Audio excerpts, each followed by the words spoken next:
사실 뭐 다음 진행하는 건요, 이 아이러니와 역설에 관련된 이야기를 좀 하려고 했는데, 여기부터는 좀 구체적으로 이제 들어가는 내용들이거든요. 이건 이제 소크라테스 방법론에서의 이 아이러니가 어떤 교육적 방법론에서 어떤 역할을 하고 있는가. 이 아이러니는, 우리가 교육에서 어떤 방법론을 활용할 수 있는가에 대한 이 부분들에 대한 이야기이기 때문에, 요거는 좀 내용상, 요게 이제 한 시간 이상 좀 걸립니다, 사실은. 한 번 더 해야 되겠네요. 네. 자, 질문하시죠. 너무 일방적으로 이렇게 강의만 하면 재미없고, 질문이 10개 이상 나와야 돼요. 1인당. 10개 이상이요? 일단 한 개라도. 자, 여기서 그 이야기를 듣다 보니까 윤인구 그 초대 총장님이 되게 많이 생각이 났어요. 그렇죠. 네, 그분의 삶을 이렇게 그냥 보는 것 같은 느낌이었는데, 저희 딸이 둘째가 그 책을 읽고 나서, 아, 크리스찬의 삶이 이렇게 결론이 난다면 자기는 이렇게 매력적이지 않은 삶인 거죠. 너무. 좀, 네. 그러니까 아이들이 생각할 때는 예. 그냥 미랄로 끝나버린 삶이 너무 허망해 보이는 느낌? 그래서 막 담고 싶지 않다 이런 느낌을 좀 나눴던 적이 있거든요. 음. 근데 아직 거기까지 어떤 이해함이 거기까지 도달하지 않는 아이에게 이런 거에 대해서 어떻게 설명을 해야 될까요? 이 부분에 대한 건요, 제가 쇼펜하우어를 말씀을 좀 드리고 싶어요. 쇼펜하우어 같은 경우는 그 사실은 이 허무주의자거든요. 허무주의자인데 이 쇼펜하우어는 제가 볼 때 기독교인들에게도 굉장히 중요한 시사점을 준다고 생각을 하거든요. 그것은 뭐냐면 쇼펜하우어의 가장 대척점에 있는 게 이 철학자 중에서는 이 칸트입니다. 왜냐면 칸트는요, 이 인간은 선의지가 있다고 얘기를 했어요. 인간은 누구에게나 선을 행할 수 있는 그런 긍정적 의지가 존재하고 있다고 굉장히 긍정적으로 인간을 봤거든요. 그런데 쇼펜하우어는 어느 정도 인간에 대해 부정적이냐? 쇼펜하우어 하면은 애들 윤리교과서에서 나오는 가장 중요한 키워드가 맹목적 의지입니다. 맹목적 의지라는 건 뭐냐면 인간은 진짜 어떤 그 존재의 결핍 속에 있다는 거예요. 그래서 그 존재의 결핍을 채우기 위해서 끊임없는 맹목적 어떤 의지와 이제 의지를 가지고 그걸 채운다는 거죠. 그래서 이 결핍된 존재가 그러면 다 채워지는 사람들이 있거든요. 대표적으로 오늘 이 주제와 관련된 거 얘기하면 정복자들입니다. 세상을 다 얻은 사람이에요. 세상을 다 얻은 사람들은 모든 게 충족됐거든요. 그럼 이런 사람들은 존재의 결핍이 있을까요? 없을까요? 있죠. 쇼펜하우는요, 절대로 채워지지 않는데요. 그러면은 존재의 결핍이 있어서 가난하고 뭐 이런 사람들은 막 눈에 보이는 거와 싸운다면요.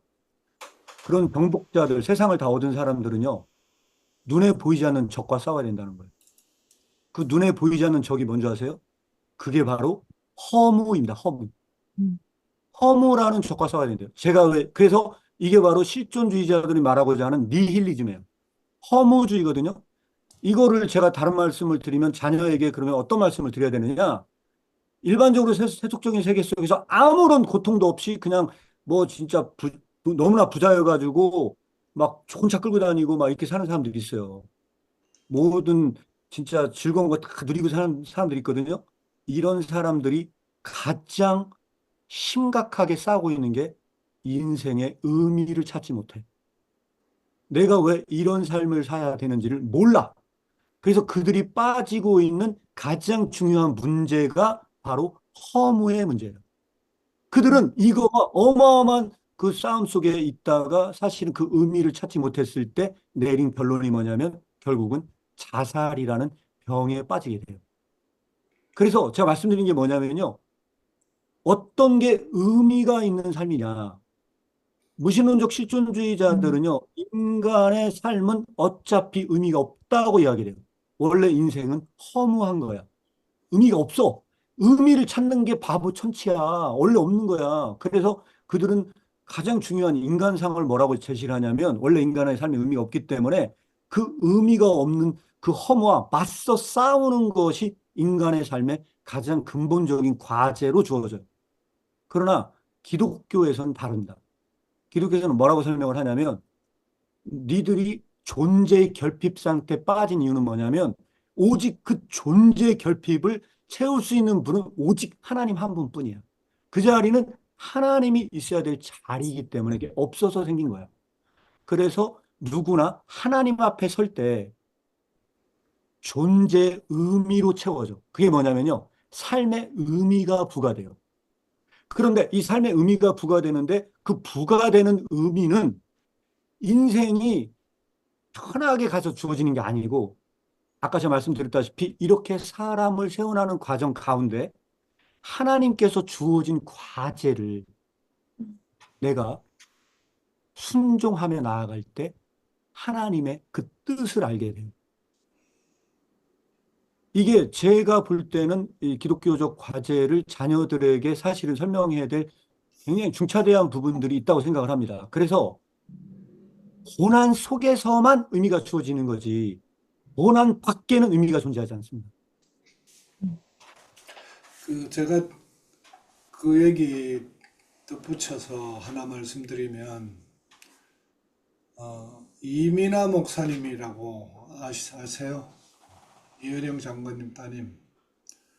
이민아 목사님이 미국 가가지고 잘 나갔죠. 법대 진학해서 검사되고 변호사하고 뭐 이렇게 하다가 그냥 그 LA 근처 그쪽에 남쪽에 제일 부자들 사는 헌팅턴 비치라는 곳에 바닷가가 바라보이는 집 짓고 그냥 아무것도 더 이상 올라갈 데가 없는 최고의, 금방 얘기했던 이창호 목사님이 얘기했던 최고의 자리에 올라갔을 때 이민아 목사님한테 갑자기 찾아온 것이 나는 이제 다 이루었다라고 딱 하는 순간 갑자기 찾아온 게 성공의 절망이 몰려왔다 그랬거든요. 그거 이룰 때까지는 정말 막 정신없이 그냥 열심히 달려가고 가가지고 다 이루었다라고 했는데 갑자기 성공의 절망이 찾아왔다. 오늘 말씀하시는 거하고 통하는 것 같아요. 네, 그 맞습니다. 이후로부터 네. 이 성공의 절망에서 하나님을 만나고 거기서 내려와 가지고 금방 이창호 목사님 얘기한 대로 그 아이들을 사랑하는 목사, 교사로 정말 헌신적으로 아이들 사랑해서 땅끝의 아이들이라는 책을 보시면 이민아 목사님이 얼마나 아이들 사랑했는지를 다 잘 나온 소명의 길을 걸어가죠. 아이들한테 성공을 쫓아가는 것과 하나님의 소명을 따라가는 삶이 두 가지가 있는데 성공을 쫓아가는 것은 지금 현재 얘기해 줘봐야 왜냐하면 세상이 다 성공을 쫓아가는 걸로 교육하고 있기 때문에 월급도 많이 받고 뭐 높은 자리에 올라가고 뭐 이래 하는 게 그 가치로 매겨져 있거든요. 근데 아이들이 그런 가치에서 한 번만 더 생각해 보면 삼성그룹 회장의 딸이 자살했습니다. 그 뭐 얼마나 아빠가 돈도 많고 뭐 그 물질적인 면에서의 충족함이라는 것은 더 이상 뭐 얘기할 필요도 없는 그 정도의 부를 가지고도 아이가 자살하잖아요. 그쪽을 쫓아가는 것은 결국은 그 잘못된 선택이다.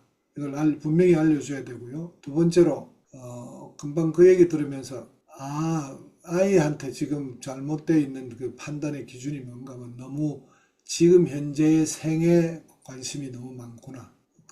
그게 아니라 우리 성경에서 가르치는 거는 지금 이 지구상에 와 있어서 잠시 있는 이 시간은 영원에 비하면 찰나적인 순간인데 그런 찰나적인 시간 안에 뭔가를 그 정복자로 뭔가 이루며 살 것인가 아니면 우리가 죽고 나서 영원한 시간이 있는데 그 영원한 시간 안에 영원한 가치를 우리가 이 지상에서 하나님의 소명을 이루고 살고 그쪽 영원한 나라의 삶을 사는 것을 택할 것인가 그것에 대해서 부모님들도 거듭난 자로 그 모습을 보여줘야 되고 그리고 그것이 아이들이 보기에 너무 좋다는 것을 인식시켜 줘야 됩니다. 삶으로 모범으로 결국 그 삶의 모범으로, 그리고 지금 현재 이렇게 내가 가진 거는 없더라도 거듭난 자로서 소명의 삶을 살아가는 것이 진정으로 기쁜 일이라는 것을 아이들이 깨닫도록 해줘야 됩니다. 그렇게 깨닫게 못해주면 아이들은 세속적인 가치관에서 벗어날 수가 없죠. 네, 감사합니다.